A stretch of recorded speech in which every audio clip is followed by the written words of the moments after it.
Auburn football fans, we have to decide, do we want production?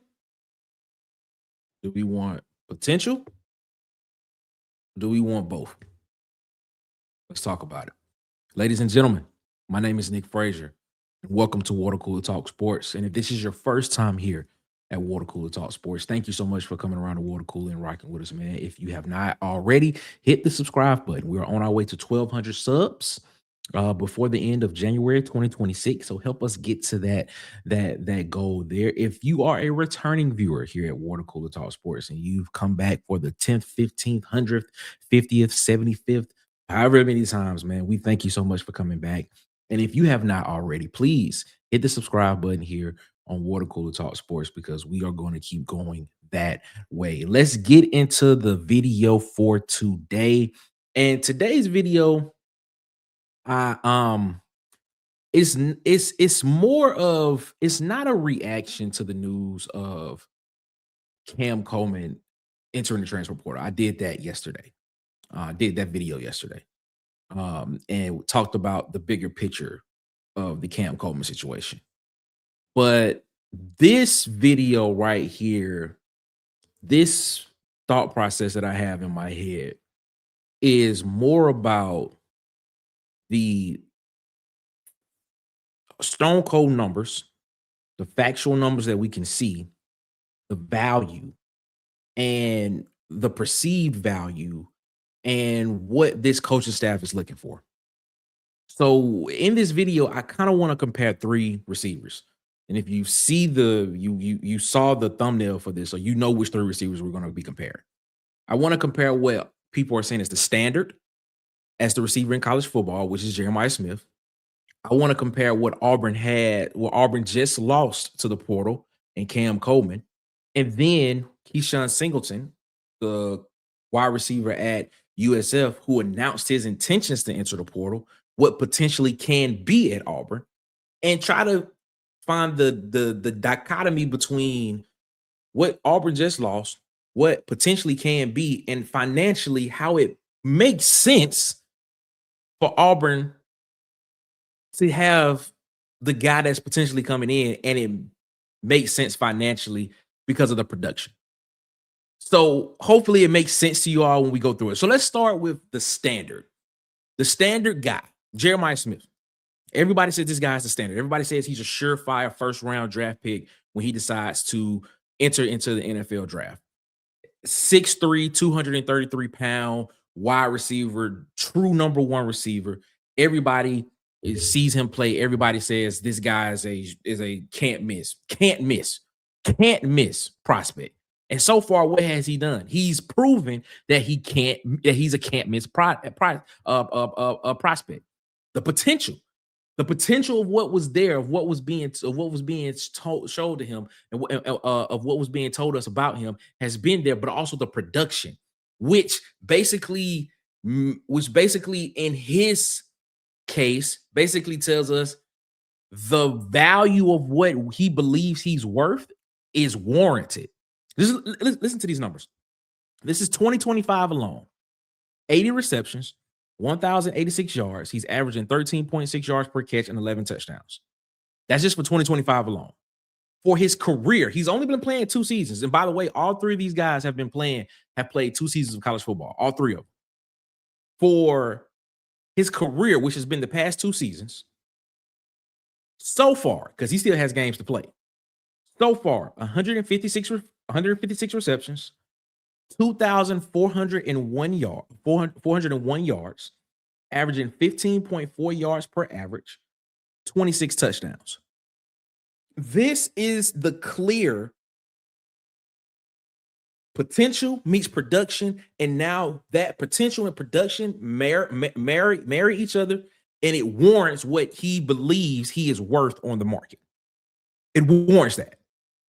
Whatever number he believes he's worth, there's a team out there that's willing to pay that, because what has been said about what he potentially can be and the production that he's put on the football field tells us that he is worth that. He had Will Howard as a quarterback, who was a transfer in to Ohio State. Then this year, He had Julian Sand, redshirt freshman, as a quarterback that's throwing to him. Two pretty decent quarterbacks. And they found a way to get him the football. All right, let's move forward. Cam Coleman. Auburn fans know Cam Coleman. 5-star guy coming out of high school. A lot of hype, a lot of expectations, a lot of promise. The potential, what was told to us was that this guy was potentially, this guy is going to be that guy. He's compared to Jeremiah Smith. That's where he's compared. Coming out of high school, he was compared to this man. They were on the same playing field. Potential. Let's look at the production. 2025 alone. This is 2025 Cam Coleman's numbers. 56 receptions, 708 yards total receiving, 5 touchdowns, 12.6 yards average per catch. For his career, 2 seasons, 93 receptions, 1,306 yards, 13 touchdowns, 14.4 yards per average. Do those numbers tell you that he should be, do those numbers warrant the fact that he should be able to command whatever he thinks he deserves on the open market? Do those numbers and that is an opinion that most people will have. Some people will say yes, some people will say no. Some people will say, well, look at the situation that he was in. You had Peyton Thorne, okay? Peyton Thorne in his first season as an Auburn player in his first season, Peyton Thorne threw for 2,500 plus yards. That's no shot. He threw for over 2,000 yards in the season. If I'm not mistaken, I believe it was 2,500 yards he threw for. If I'm not mistaken, my numbers could be off. Forgive me. Check it behind me. You also had a receiver on the team in KLS who almost had 1,000 yards receiving. Cam Coleman had 598 his freshman year, and a lot of that didn't come until the end of the season. So my question is, when you're looking at these numbers, when you're looking at what everybody is saying the potential is, do the numbers match what the potential is saying? You can clearly see in Jeremiah Smith's case that the potential and the production are matching each other. When you see this, when you see what Cam Coleman has done numbers wise on the football field, there becomes a question of, yes, we see the potential, we know what he can do, but the production ain't there.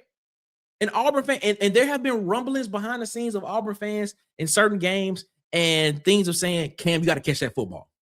Cam, you got to make that catch. Cam, you got to stretch out and you got to do that to make that catch, Cam. There have been people that have been saying this for the past 2 seasons. This is nothing new. The only reason why it hasn't been out, the only reason why it has not been more vocal is because of the fact he makes very spectacular catches, and those spectacular catches outweigh a lot of those drops. I'm just going to be real. I was one of the people when Cam Coleman committed to Auburn and said if he decided to go into the draft right now, he would be a high second-round draft pick, maybe even a late first-round pick because he's that good. The potential is there. You see him when you see the plays he makes, the spectacular catches that he made, you'd be like, yep, there's something there, bro. There's something there to that. But the numbers don't match. In my opinion, they don't. Now let's compare that to KeShaun Singleton. This is KeShaun Singleton now. And I'm trying to bridge this to where how it makes sense for Auburn with the number that was reported of what was going to be paid to Cam Coleman, which was north of $2 million, and how you're probably going to get with the production that he's produced over the past 2 seasons. You're probably going to pay less for a receiver, not have to pay that much, allocate those resources to another position group, hopefully the offensive line or the defensive line, and still get similar production from this guy, if not better, from what you've seen.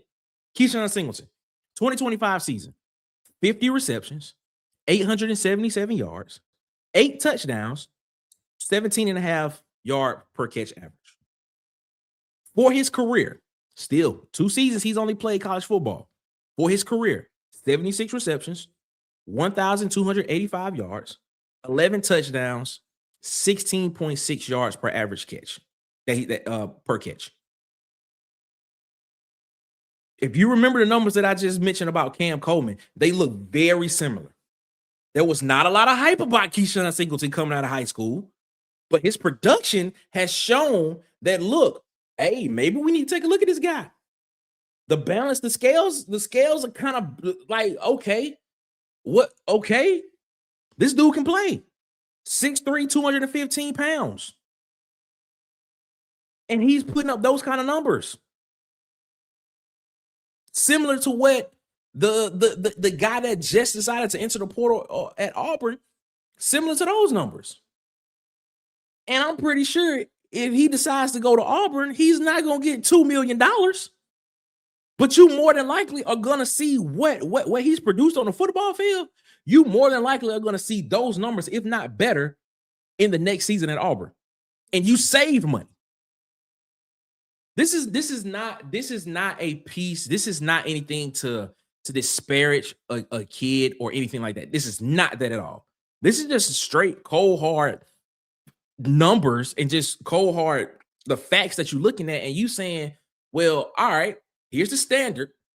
Here's the guy that's being compared to the standard, but here's also a guy who has not had the same kind of hype behind him, but his numbers look kind of the same as the guy that's being compared to what the standard in college football is at the receiver position. Am I going to get a bargain deal here? I hope Auburn fans look at this and just look at it from a perspective and just be like,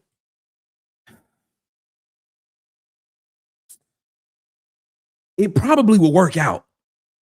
So Auburn fans, please let this coaching staff do what they need to do in order to get Auburn to win, back to winning ways and winning football games.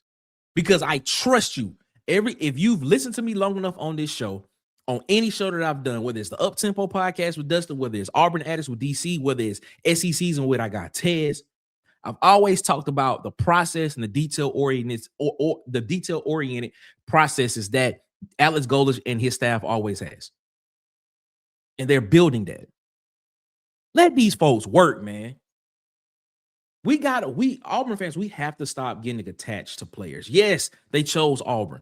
We adore them for choosing Auburn, but they also have the opportunity to not choose Auburn at some point as well. Choose Auburn, choose the football team, choose winning is what we need to do. Choose winning. That's the most important thing. Tell me in the comments what you think, man. Tell me in the comments what you think. Follow us at CoolerSpot23 on Twitter. Follow us on Instagram and TikTok at the Water Cooler Talk. And, of course, hit the subscribe button here at Water Cooler Talk Sports, man.